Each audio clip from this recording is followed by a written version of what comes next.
We're back and the time has come to finally check out the first dungeon with a key to the mother lode in it. I'm going to switch over to the drill arm here, because this dungeon has a couple of breakable walls in it. Interestingly, only the first 2 story dungeons have any breakable walls in them that actually matter, which is kind of disappointing, but I suppose they didn't want to force you to carry the drill arm everywhere in order to break down the walls. And like I said before, the drill arm is actually substantially powerful. So I think the idea was if they were going to force you into a dungeon in order to break down walls with the drill arm, they should at least make the drill arm very useful in that dungeon. And that's what they did. There are only 2 optional dungeons with breakable walls in them. And one of them, as you saw, was inconsequential, and the other one just leads to more Zenny. So here's the elevator. Let's head inside. There he goes. Do you really think that there's a key here, Vola? Vola? Huh? Hey, Vola, where are you? Huh? Did you say something, Claymore? Did you say something, Claymore? Get with it, Vola. We might be the ones to find the mother lode. Doesn't that mean anything to you? No, not at all. Why should I care? I've got enough money to keep me living a good life for a long time. I want out of this game. Get it, Claymore? Come on, Vola, don't say that. I've dreamed of finding the mother lode for years. Help me out, huh? I'll let you take care of that blue kid. I'm going to check out another island. All right. Wouldn't want to get in the way of you and your treasure. I love that character. I just want to put that out there.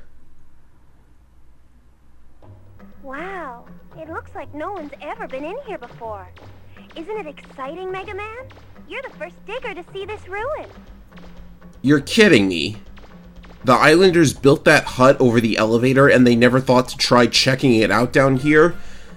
Well, anyways, welcome to the Manda Island Ruins.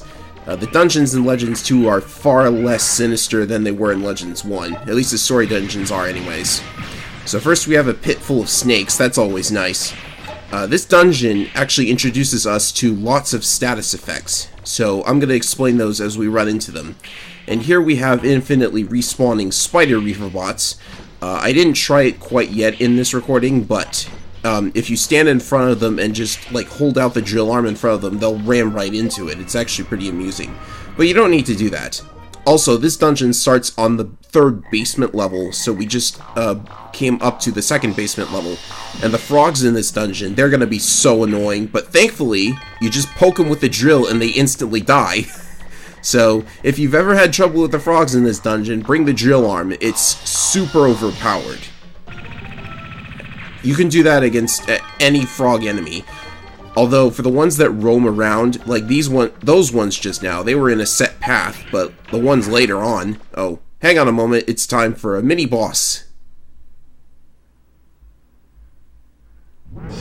Hi there. What's up? You're that digger called Mega Man, aren't you? Hey, what are you looking at me like that for? Boy, you're younger than they said you were. Now get me straight. I ain't got nothing against you personally, but my partner wants to get his hands on the mother lode, see? I haven't done this for a while. Hope I'm not too rusty. Now, I may like this character quite a whole lot, but Bola actually makes for a very disappointing boss battle. The first thing he does is summon a bunch of Reaver bots. If you don't destroy these quick enough, he reappears and causes the Reaver bots to go berserk and become invincible.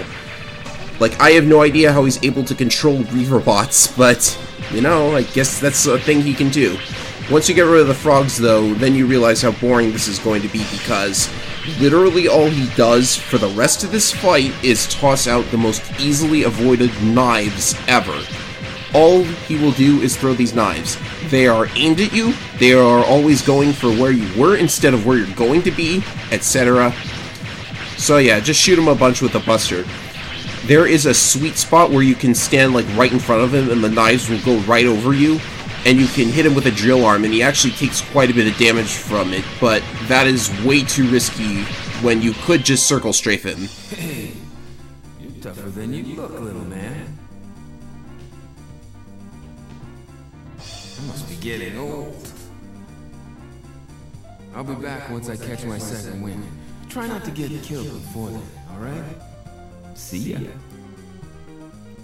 Yeah, his boss fight really did get old rather quickly, didn't it? Maybe next time he'll take us seriously. Alright, so on with the rest of the dungeon. Let's see, where was I? Oh, I was talking about the frogs in this dungeon. Oh, hang on. Hold it, Mega Man. It looks like there's a passageway near the right-hand wall. I'm not sure if Roll always warns you about this destructible wall. I don't think she will if the drill arm has not been developed yet. Anyways, this is the first destructible wall, and it has 2 chests. I believe they're both Zenny. And it also has a control panel. This is a new thing Legends 2 does. In the main story dungeons, you can find control panels that allow you to download the map and item data, which are basically your typical Zelda dungeon map and compass. The map will fill in the entire map for you, which you don't really need unless you want to know where the destructible walls are, and the item control panel, which we will see later, tells you where all of the items are, which helps in detecting fake chests. Can't be destroyed. If you're careful, you should be able to get around it. Like how? Oh, you mean like this? Yeah, the jet skates, they actually break a couple rooms in this dungeon. So we have the Crab Reaver bots, which were a nuisance in Legends 1. They're not that big a deal now, especially because if they run into the drill arm, they flip over immediately. Now, unfortunately, you cannot hit them with the drill arm again, or they will flip right back up, but it's a very simple task to just finish them off with a buster. Alright then, where are we headed to now? We're back in the central room. Mega Man. It looks like there's a control panel to your right. Can you see it? It looks like there's a door over there you can use to get into the next area. But how are you supposed to get over there? A way to point out the obvious. Looks like the door on the floor below that was locked is open. Check it out, Mega Man. Why does that sentence end with a question mark? That's strange. Alright, so we have a new enemy type. This guy will shoot electric orbs at you while sitting up atop his moving platform. Not difficult to destroy him. The platforms are a little weird though. Obviously if those blades touch you, then you take damage. But the weird thing about them is, I'm going to show off in just a moment once I grab this refractor. Or not.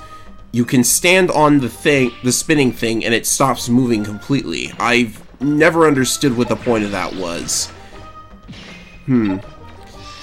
Oh well, it is interesting that you can stand on a moving object for the first time in a Legends game. Of course, my definition of moving object is probably like... whatever, moving on to the next room. Alright, so what do we have in here? Looks kind of completely empty. Oh, hey, a bunch of snakes fall from the ceiling in this room. Not sure why I bothered destroying all of these. I probably should have just gone for the shield reaver bots that are guarding the door. And these are actually the most efficiently placed shield reaver bots so far. Like with other shield reaver bots, it's just you just jump over them or skate past them. I think you can jump over these, but it's a very tight gap if you want to jump over them and get in that door.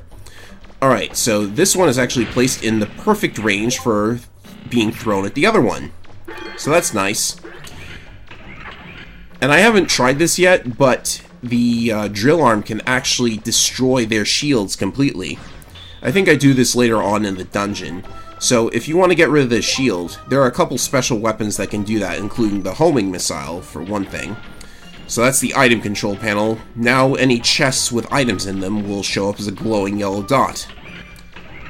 And I'll explain what the green gas from those shield reaver bots does later. For now, we have a very easy to get chest. Feels like he should see this trap coming a mile away, but for some reason he doesn't. Seriously. I'm back. Miss me? Ready for round 2? Unfortunately, Bola 2 is even worse than Bola 1, to be completely honest. At least on very hard, it was possible for you to not have enough time to destroy the Frog Reaver bots, but here, look at the knives he throws. They actually cover a less wide space now than they did in the first fight, because now they're in a triangle shape. Oh, he can block my buster shots. That's so scary. Shame he doesn't do anything else while he's blocking. So yeah, I guess there's a little less space to dodge these knives, considering the traps that are around. But still, you know, this fight is already halfway done, and, like, I've only gotten hit once because I guess I gave it to him out of pity. Oh, and I guess I ran into the trap randomly. The traps don't even do that much damage if they touch you. Hey, speaking of which, this fight comes with a desperation move. Isn't that nice? Which you can avoid by standing still in one of the corners. And you have to wait until he becomes vulnerable again. Seriously, I like Bola. I like him for his snarky attitude and his kind of laid-back attitude towards actually finding the Mother Lode, the greatest treasure of all time, because hey, who needs more money when you have a jumping attack? Anyways. Oh, he's gonna do the desperation move again, and you're gonna see how easy it is to dodge this. Can you even call this a dodge? You just stand in a safe spot. Like, I don't think this gets any better on very hard mode, to be honest. I guess I should say that it's faster to just homing missile this guy instead of using the drill arm. But I will try and drill arm him just once. There, I got him. Oh. Hey, give an old man a break, will you? I think I pulled something. You might not realize it, but someday you'll be old too. Enjoy your youth while you can, but develop your skills, because your speed won't last forever. Oh, what do you care? You're not even listening anyway, are you? Later. You know, they never did explain how his teleporting works. Since that card key was so hard to get, it must be used to access a central control panel. It's probably what you need to activate the panel that was just inside the entrance. Way to state the obvious, Roll. Also, that card key was not difficult to get. And why would the difficulty of getting the item have anything to do with its use? Never mind. Okay, so there's a control panel here that will unlock the purple door. This is a shortcut back to the first room, so you don't have to backtrack to get to the orange door again. So, this blue control panel is controlled by the blue card key. We activate it, and the room is shaking. Ah, so that's how we're going to get to the door on the other side of the platform. Or the other side of the room, excuse me. So that's actually pretty cool. You should be able to get to the top of the tower now. Wait, I'm picking up multiple readings. The Reaver bots seem to have been activated everywhere. Be careful, Mega Man. Wow, pushing the control panel caused all the Reaver bots to appear. So you have to climb back up there again, and it's going to be a little different because now there are more traps and more Reaver bots. Like, I mean, they added like one extra pit of spiders, and now I'm going to show that yes, you can one-hit kill these with the drill arm. They don't even drop that much money. The trap was activated when that tower appeared. Wow, that's the most easily avoided trap ever. This dungeon, I kind of like it. It's pretty good as an intro to what the main story dungeons are like, but it's not that hard, and it's only kind of sort of interesting. Like, having to go through the same rooms with tougher enemies, it's kind of okay. This dungeon is not that long, either. But we're going to be introduced to an even more annoying enemy type, Flaming Frogs. You're going to see in this playthrough what those guys do if they touch you. Now, at least these ones are easy to shoot out because you can flank them very easily. And I'm showing here that the Frog Reaver bots in this dungeon, most of them actually, like, try to match your vertical height when you jump.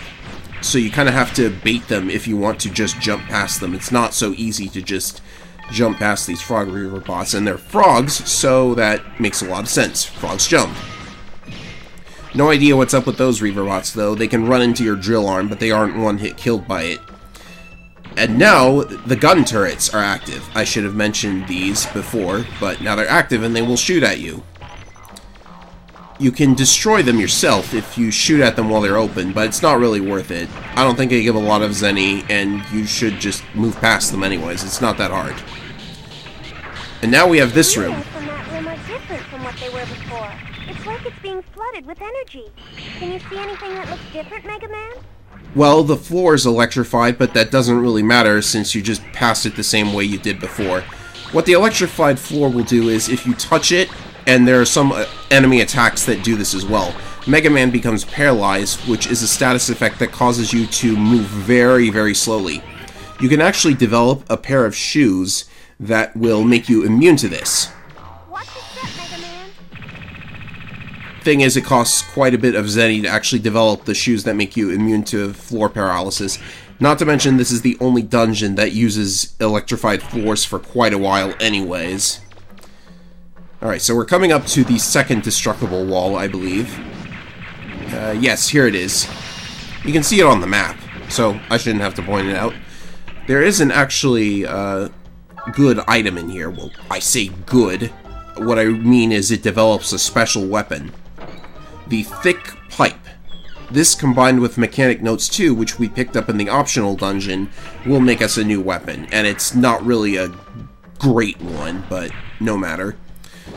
So I think you can shoot these frogs... Oh yes, you can in fact shoot these frogs out from here before they ever start moving, even with base attack range. Of course, I'm going to get too close to this one and wind up aggroing it. Oh, it's destroyed anyways. I'm kind of low on health, though. There aren't a lot of enemies in here that drop recovery cubes. Like, the only one we've seen is the Shield Reaver bot, and that's because they almost always exclusively drop recovery cubes. So yeah, me trying to get that chest, that didn't work out as well as I wanted to, and I still forgot to refill my energy canteen, so I had to use the picnic lunch. And now I'm going to be doing the rest of the dungeon without recovery items. Bad news for somebody who wants to play through the whole game with the lowest maximum HP. Especially when this room drops a bunch of flaming frogs from the sky. And now you see what they do if they hit you. They ignite Mega Man. Being on fire is very, very bad. It's one of the most dangerous status effects because it causes damage over time. And, you know, me deciding to play this with the minimum amount of max HP. Yeah, I'm going to be in red bar for quite a while. Now, luckily, being on fire can never kill you, but, you know, one more hit. As you saw, just sticking your drill out doesn't necessarily mean that the frogs can't jump over it and hit you still, and they do quite a bit of damage with no armor.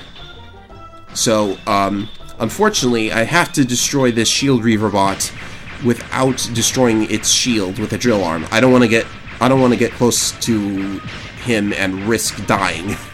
So, unfortunately, I have to do it the slow way. There isn't even anything in this room you can throw at it. I mean, you could throw the Frog Reaver bots, but that requires getting close to them. And contact damage is kind of painful from them, as you just saw. So we have a room with a chest. Just more money. Yeah, it would be nice to pick up a Buster part or something. Like, there's only one... No, actually, there are a couple of Buster parts you find in chests, but... You know, it's just kind of unfortunate that you only find money in these places, and a couple of development items. Alright, so what we have here is, now I'm going to try destroying the shield with a drill arm. So as you can see, that makes him very easy to destroy. You just shoot him a bunch with a buster after he's down, and then he'll be gone in just a couple of seconds. It does suck that they give the Shield Reaver bot invincibility frames, though, because that makes destroying it take way longer than it should. And this is a new kind of trapped chest. It walks towards you with its legs. And get the refractor, Mega Man. Get the refractor. Get the... Jeez. That was weird. So yeah, the trapped Reaver bot chest with legs, it dies in one hit to the drill arm. And this is going to be a much tougher room. You've got flaming frogs, you've got an electrified floor, 2 traps, but you only live once. And I made it. You can also see the Mosquito Reaver bots from Legends 1 are back. Alright, so this room doesn't have much in it. There are two very important chests. The Rusted Mine is a very important development item. It makes such a good weapon, as long as you have the other item, of course. Now, I'm going to try and throw one Shield Reaver bot into the other, but it's not going to work out as well as I want it to. They actually caught me with a green gas, and what this does is it actually drains your special weapon energy if you have it equipped. So I'm not going to equip the drill arm. And it also reduces your buster range to, like, directly in front of Mega Man. Now I'm going to open the equipment menu, because I just picked up. I have no idea why it takes so long for the game to load the equipment menu, but, you know, never mind. We have a helmet now! You find Mega Man's helmet conveniently inside the dungeon. Why? I mean, you know, Roll had to fix a safety helmet to fit Mega Man in the last game, so why can we just conveniently find it here? It's ruining my immersion, people! I say that as Data magically appears inside the dungeon to save my game for me. This is it, Mega Man. Are you ready? How do you know the boss is in there? I guess you can see it on her monitor. The key we're looking for is probably in this room. Be careful, Mega Man. Shouldn't you be able to see it on your monitor? Hey, man. What kept you so long? If you're looking for the key, I've got it right here.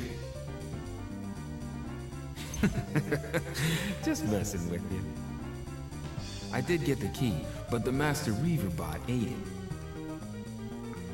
I asked him real nice-like if he'd give it back to me, but he's not the friendly type, you know what I mean? You can have the key, if you can get it back from him. I mean, there's 3 more keys. Claymore will probably figure out a way to get them, so it's no skin off my nose.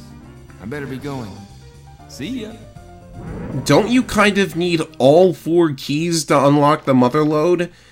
Because if Mega Man has 1 and you have all of the others, then you're still stuck. Anyways, it's boss time.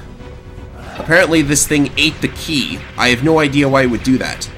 So, this reminds me of Super Mario Bros. 2. You have a frog that spits bubbles, because bubbles, as you know, are very, very dangerous. To damage this thing, you have to shoot it in the mouth. You can also shoot it when it falls over like this. Occasionally, it will jump from one platform to the next and it will fall over. The lock-on in this room is kind of annoying because there's also a Dragonfly Reaver bot that interacts with the boss in a way that we'll see later. Now, naturally, the boss can attack with a very long tongue. I have no idea how the metal robot has such a elastic tongue, but I don't know. So you have to kind of stay on the 4 platforms here because there are traps spinning around the outside of the room, and the pit there has a bunch of little fish Reaver bots in it that you can't destroy. And as you saw, the purple gas attack is the thing the boss will do if you're very close to it. This will paralyze you, so you've got to watch for that. I think there are a couple of safe spots in this room, but I've never really tried, like, moving to them because it turns out that the secret technique to beating this boss is to drill it to death.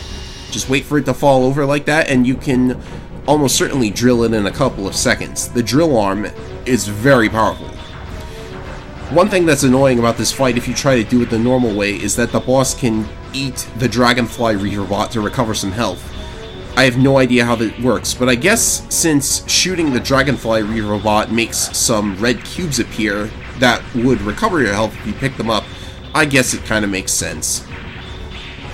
So only a little bit left to go. The boss is going to stall me by eating the Dragonfly Reaver bot again and again, and I'm down to red health, so this is not good. So I'm going to play it safe here and actually try to dodge the tongue attacks. I just have to get him to fall over, and it looks like that's what he did. So I drill him to death. Conveniently, he drops the key. You'd think that if he held on to it, it would explode in his dying mouth. Oh, hey, look, a camera glitch. This is kind of funny. Anyhow, the key's right in front of us, so we can pick it up.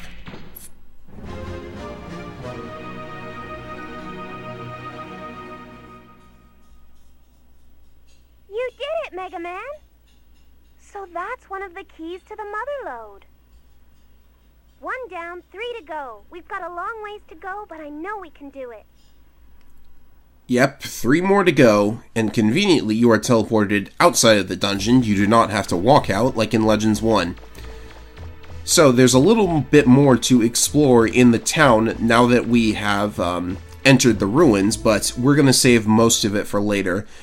There's a side quest you can do here. Well, I say a side quest, it's more like a mini game, but the price for it is not really worth it yet, because it's a development item and we don't have the other piece of the weapon that it makes. So, as you can see, part of the town was destroyed in that battle with Tron, so the villagers will accept donations to fix the houses and everything. This gets you some good karma points, so I do it even though I'm not sure how long it takes for the buildings to be restored. That item there, the bowling ball, that's part of a weapon that is very, very powerful, so you want to pick it up. I have no idea why it was in the trash can. I mean, it's a bowling ball. Wouldn't these guys, like, build a bowling alley if they had it?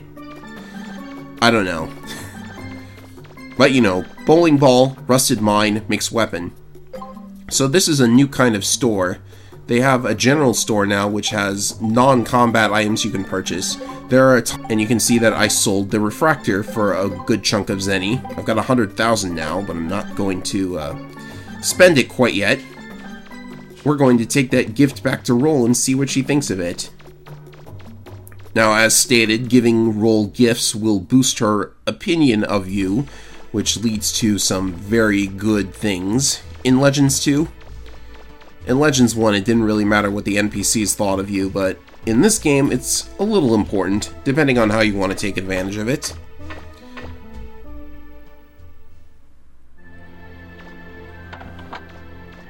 So if you want to give Roll the gift, just talk to her and...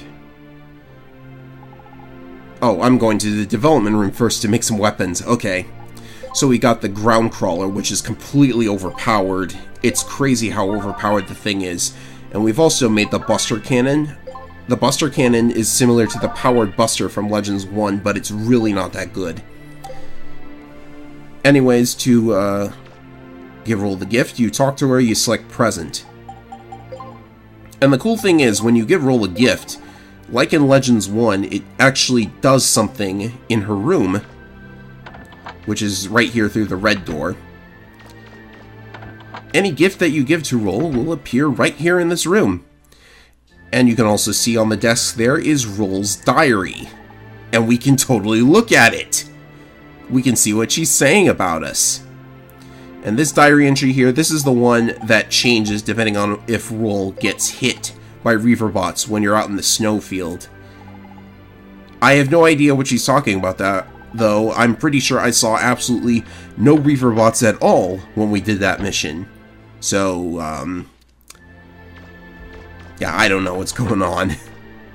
But I'm gonna save here, and next time we will check out a new island and work on getting the second key, which is a very annoying one to get, but them's the breaks.